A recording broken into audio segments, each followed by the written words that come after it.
Praise the lord. నేటి వాగ్దానము. పడమటికి తూర్పు ఎంత దూరమో ఆయన మన అతిక్రమములను మనకు అంత దూరపరిచి ఉన్నాడు.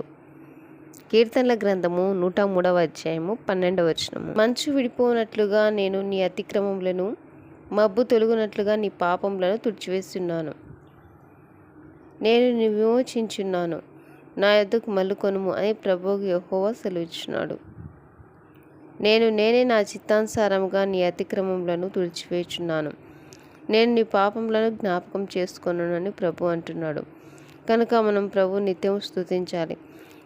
మన అతిక్రమములకై యేసుక్రీస్తు ప్రభు సిలువలో బలి గావించబడ్డాడు. ఆయన మన పట్ల చూపిన కృపకు మనము నిత్యము ఆయనను స్తుతించాలి, ఆరాధించాలి. కాబట్టి యేసుక్రీస్తు ద్వారా మనము దేవునికి ఎల్లప్పుడూ స్తుతియాగము చేయొచ్చు. అనగా ఆయన నామమును ఒప్పుకొనుచు జిహ్వాఫలం అర్పించుదుము. ఆమేన్.